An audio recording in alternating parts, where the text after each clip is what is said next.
Okay, we are back to talk about Squid Game Season 3, all 6 episodes on Netflix. This series created, written, produced by Hwang Dong-hyuk. Squid Game Season 3 begins right after the failed rebellion of the contestants at the end of Season 2. Seong Gi-hoon returns to the games instead of being killed by the frontman, who did kill his friend Jong Bae at the end of Season 2. Remaining players are forced into new games such as hide and seek, jump rope, and Sky Squid Game. During hide and seek, Junhee goes into labor and delivers her baby, but they're protected by Hyunju before dying later in the game. Junhee sacrifices herself during jump rope because of her hurt ankle and asks Ji-hoon to take care of her new baby. The VIPs were back in the games, not only betting on it and watching it, but dressing up like cards and getting to participate. They allow the baby to continue with Junhee's number, contestant number 222. Inho offers Gunhee the chance to kill all remaining players, an offer he received back when he played the game. Gives a chance for Gunhee to save the baby, keep all the money, but eventually Gunhee refuses this offer. In the final game, the Sky Squid Game, the 9 remaining players must push remaining players off of 3 elevated platforms, be the last one standing to claim victory. Gunhee and Myungji fight, with Myungji falling, although the game had not officially started yet, so a death was still required. Junhee then sacrifices himself, leaving the baby alive on the last platform, but declaring before he does that they were always humans and not horses. 6 months later, Inho leaves the baby and money for Junho. He also visits Gunhee's daughter in Los Angeles to pay respects, give her his tracksuit and his winnings. Now, while in LA, Inho sees an American recruiter playing Dakji with someone on the street. So that big reveal at the end left a lot of things open, but a lot of other stories were closed, such as, the story of Gunhee, our quote unquote hero for this. A lot is made of the ending of this, what he did, what he could have done, what should he have done. Is it worth starting at the end, or we're sort of talking about this season as a sort of a bigger picture? What's your preference? Yeah, I mean, in a lot of ways, it is kind of a matter of starting at the end, I think, and working backwards. Um, but also, I want to talk about it as a bigger picture, so I don't know how to make that choice. Let me say to everyone listening first, apologies in advance for our pronunciations of every Korean name. Thank you. We're going to do our best, right? We're going to do our best. Um, so yeah, I mean, I guess to start to think about the season as a whole, thinking about it retrospectively, I guess focusing on our protagonist, right, for Gi-yoon, right, Hmm. um, and his arc, maybe we should start with that, or um, to kind of pick it up at the end of that when he makes that decision, leaves the baby on the platform, and gives a little monologue where he doesn't finish a sentence Yeah. and then falls off of it. Um, How did that land for you, I guess? Did this feel like a moral victory? Did it feel like, I don't want to say happy ending, but, got It's in that direction? Or how did you feel about it? Yeah, it seemed like once we knew and it was confirmed in season 2 that he was going back, part of me felt like this was his inevitability, that, to bring down the game, he had to do something like this to prove them wrong, to prove that what they thought about these people and about what their motivations and incentives would be was actually incorrect. You had a great final line to your piece about this season. I'll let you say later if you want to, but just the idea that there was no winning with him coming back into this game. So maybe this sacrificial act was the best possible thing he could do for himself and for, this baby and who was left. Yeah, that the only way to win is to not play, which I think that's pulling on something from war games, Hmm. actually. I think that's I think like have coined the phrase or whatever, but I certainly think the idea is there here. And part of the reason Ryan was referring to what I wrote for TVObsessive.com, by the way, if you want to go and check that out. But it took me a little while to write that because I have kind of struggled a bit with how I interpret all of this and how I feel about it, I Yeah. guess. Because at one level, it definitely does feel like it's a matter of Yoon, um, again, kind of refusing to be corrupted by the Squid Game. At another level, which I kind of landed on, it was like, well, it was kind of stupid to go back in there in the first place. That wasn't really what you should have done, buddy. Why didn't you like go to the United States and live with your daughter? Yeah. Um, so, but that's like, that's kind of not fair. You can't go in that direction too much. But one of the things to think about is you mentioned the idea of taking down the game, which is what Mm. Gideon wanted to do going back to the beginning of season two, right? Yep. And I do think it's kind of interesting when we get to the end of season three, they kind of do, but not really. Yeah. Is it Keegan takes down the game, or the detectives and those sort of had a rebelled against it take down the game, or a combination of all of them? I guess he took it down from a more mental and maybe even moral perspective, but in terms of burning the thing to the ground, that wasn't Gihu, and it certainly wasn't the baby or the other players. Right. I mean, it was, if you recall going back, he had kind of teamed up with Jun Ho and these others. And so if you recall, they had the idea of a tracking device in his tooth. But of course, Mm. people who run the Squid Game were smart enough; they took that out right away. Right. Um, but so Jun Ho, finally does find the island. He gets this weird kind of like accidental assist from the other character we followed throughout these seasons. Right. No Wool. I definitely feel like I mangled that one. But the guard, the North Korean young woman who, because she ends up um, doing all of this to get her former coworker out of the Squid Game, you know. So that's really the way that comes together is more like fortuitous than it is a matter of a Yeah. plan. But it does result in Jun Ho being able to find the island, calling the Coast Guard, but then the organization there is on top of things enough they're able to evacuate and like self-destruct the Yeah. place. Right. So Right. to what extent did You're they right. bring the game down? There's some fortune in what happens with these guards and the detectives that find the place. There is some plausibility that has to be pushed aside that Ki-hoon could quote unquote win the thing twice, basically make it to the end twice. But yeah, I think these are just things that have to be almost have to be suspended somewhat in terms of their believability so that you can point to, yeah, what the story is that it's trying to tell, which, you circle around it in your piece and in some of the things we talked about in seasons one and two. But yeah, I'm willing to push some of those things aside for what the story says. Okay, but then what does the story say? That what Well, is because I mean I definitely thought it was compelling and entertaining. I enjoyed watching it, and I enjoyed thinking about it. But well, I'll flesh out my question a little bit, right?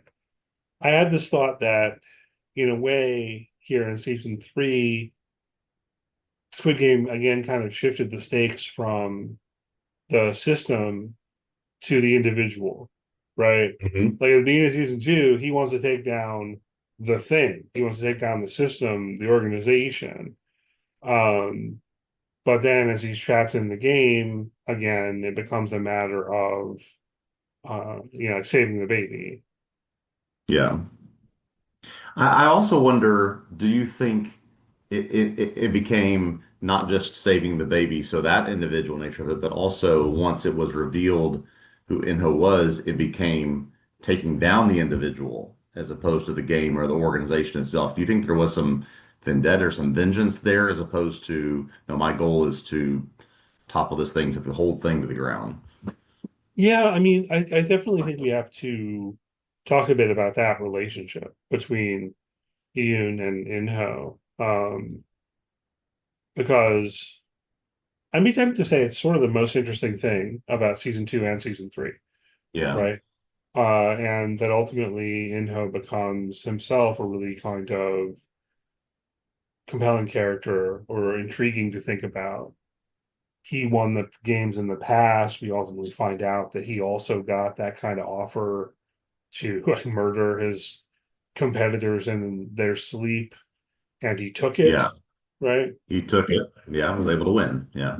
I was able to win, and then ended up becoming the front man, right?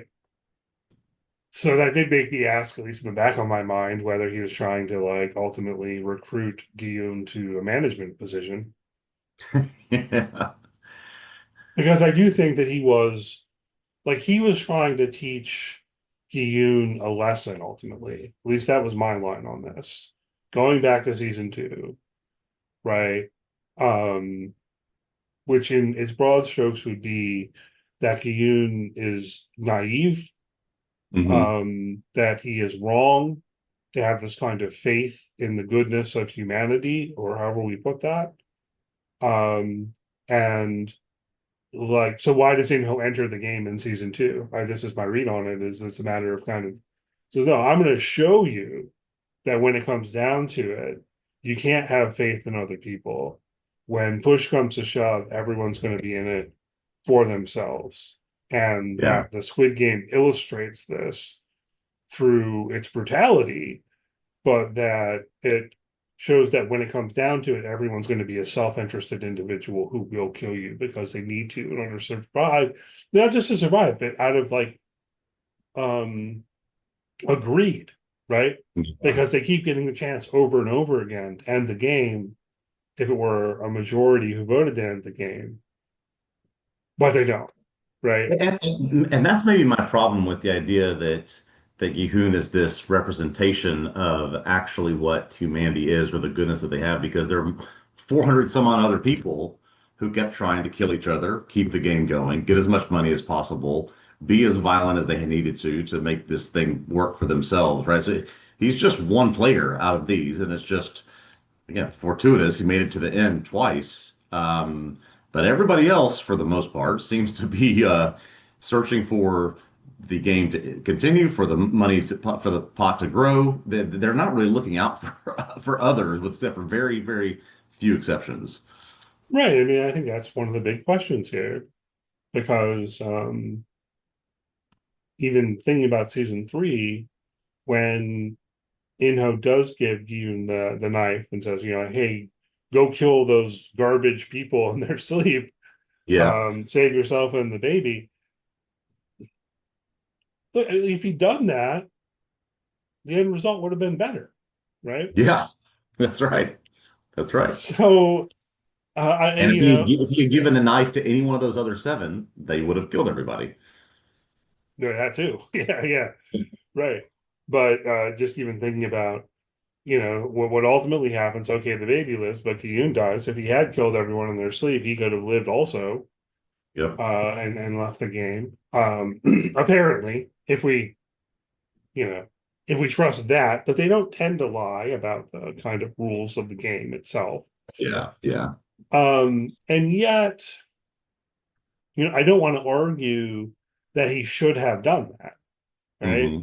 So that's where I think it's almost a central question of the series as a whole, where Yoon as our protagonist, it's almost like can he hold on to his humanity, and to the extent that he does, is that enough?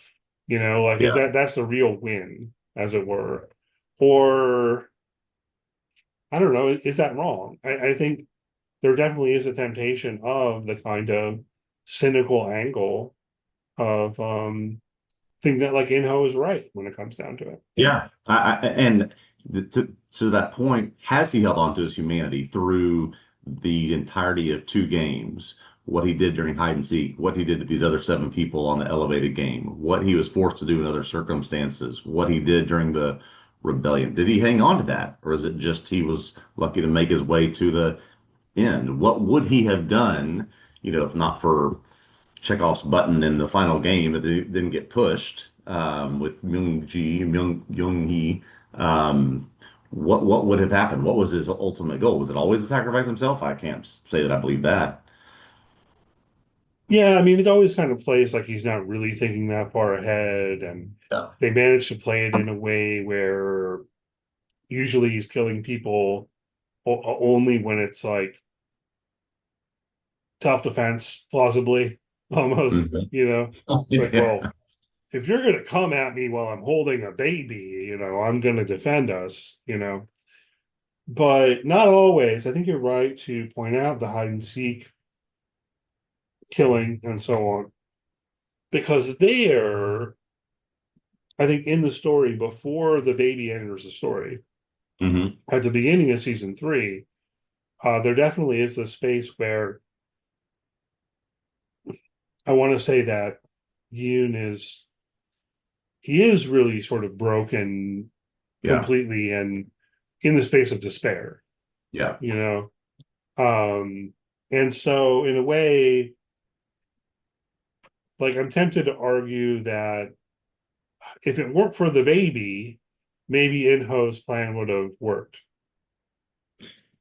Yeah, I do wonder if that baby, which, we can talk through the more about plausibility of those types of things.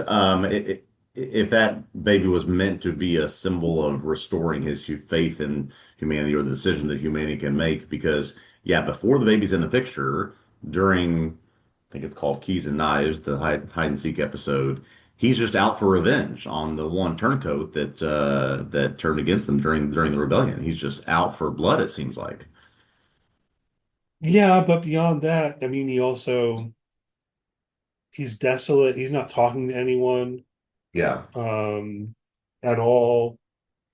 He hardly seems like himself. That's why I want to say at that point, it is like his faith in humanity has been lost. Yeah. He Yes. can't count on other people, and so on. And, I don't know. I almost don't even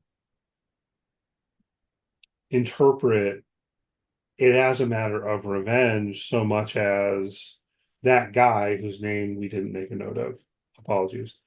Um, I feel like he's become a symbol of that despair, if that makes sense, right? Like you symbolize the fact that you can't count on other people.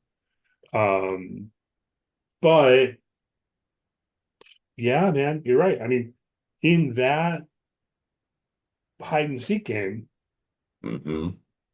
he um he doesn't make any effort to trade his knife away, Right.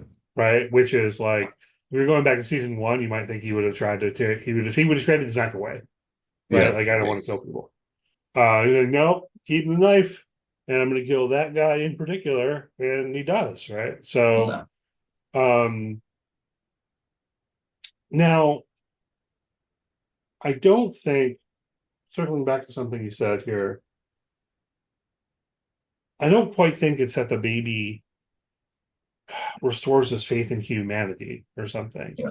I'm tempted to interpret it in a much smaller scale of just, I promise to protect this child, I have and I it's have a baby.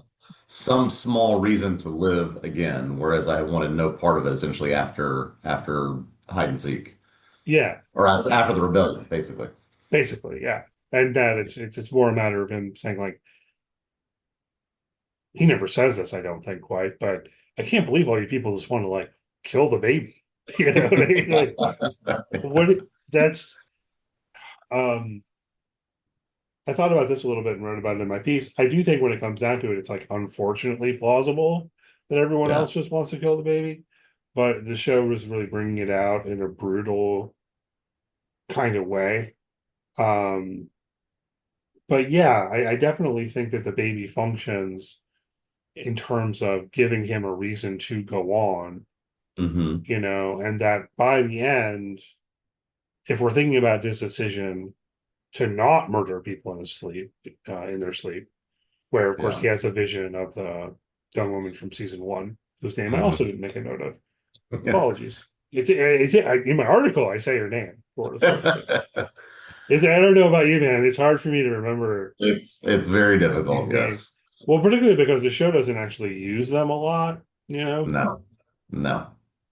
Um, but she kind of appears to him, right? And it's like, okay, this isn't who you are. Yeah. So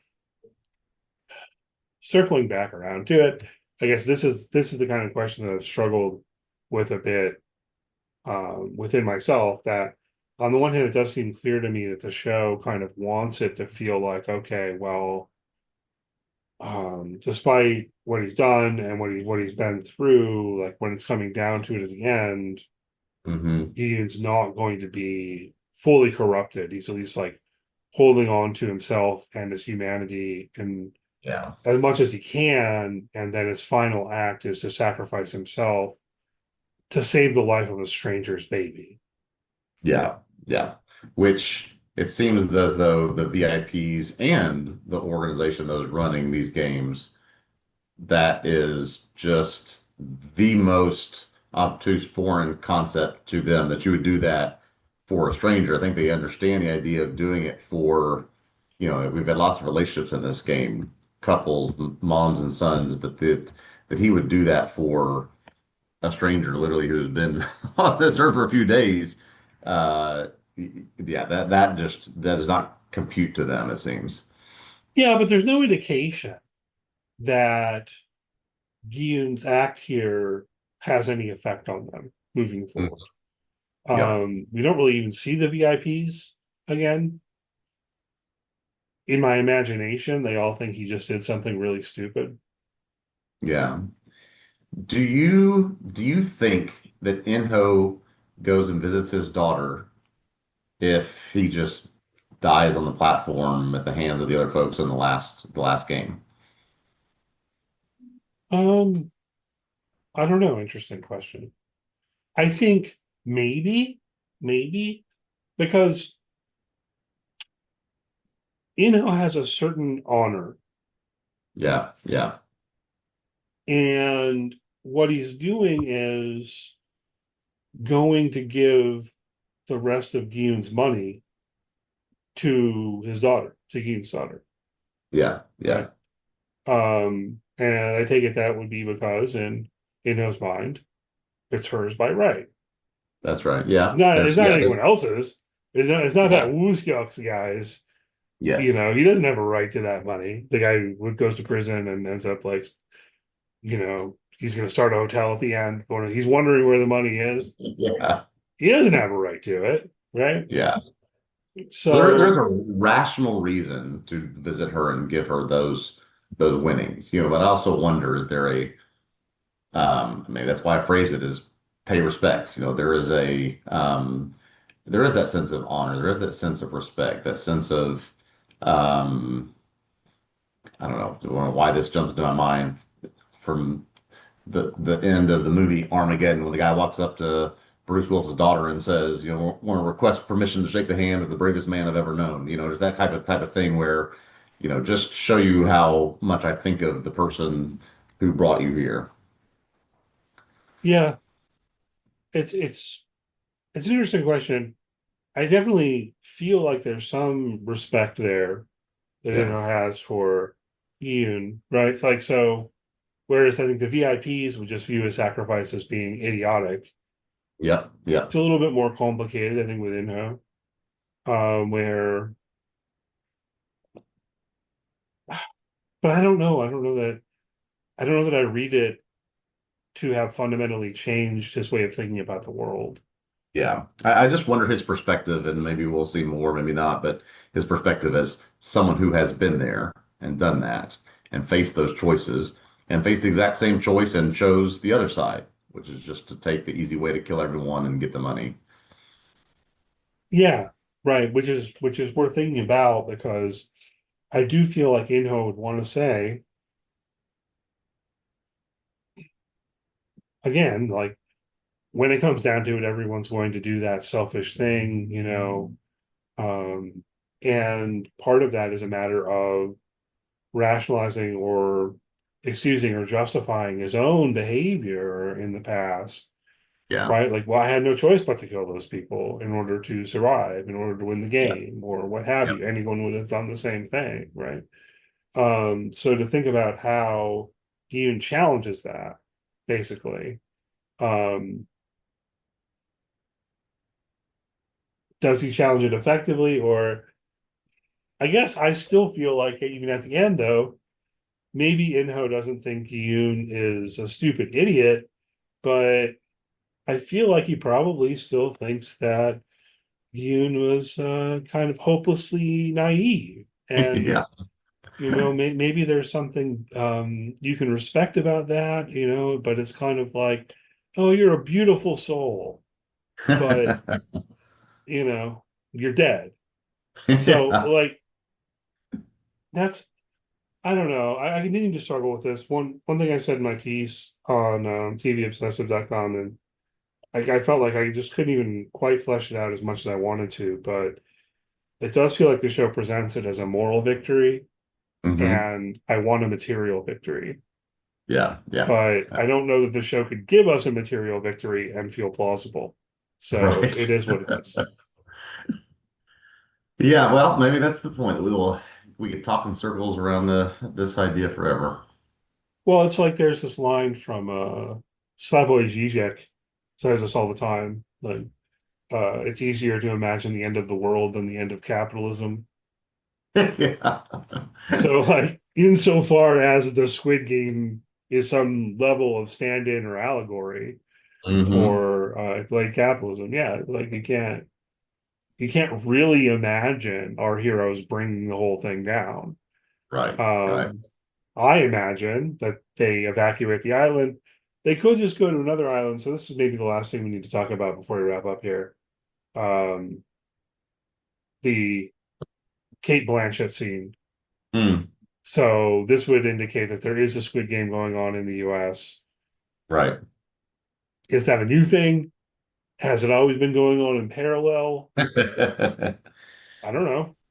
I Um, think I think that what we've learned about capitalism is if you can replicate it success, then you will do it as quickly as possible. So it's probably not a brand new thing if this has been going on for what, a couple decades and been wildly successful from the VIPs. I'm sure it's been around. At least that's my guess.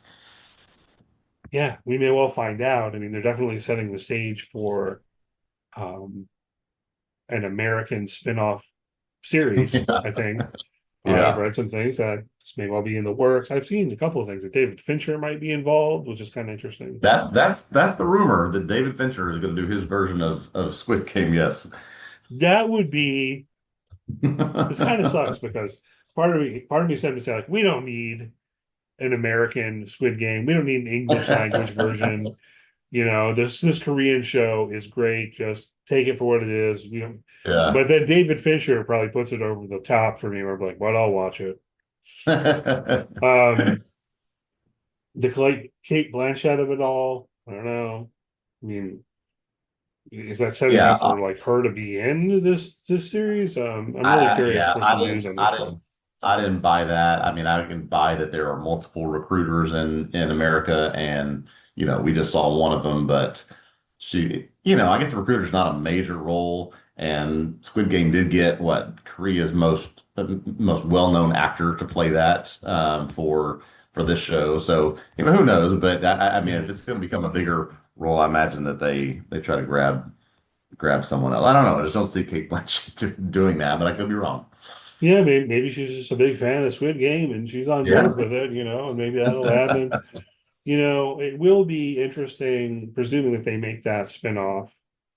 One element that's definitely there in Squid Game, the show we've been talking about and watching, Hmm. is something that you could relate to, things like the history of colonialism and, Yeah. all of that kind of stuff. Like the VIPs are, white English speakers that are Americans and Brits, and it's like, I think that's really intentional, whereas the contestants are all, Korean.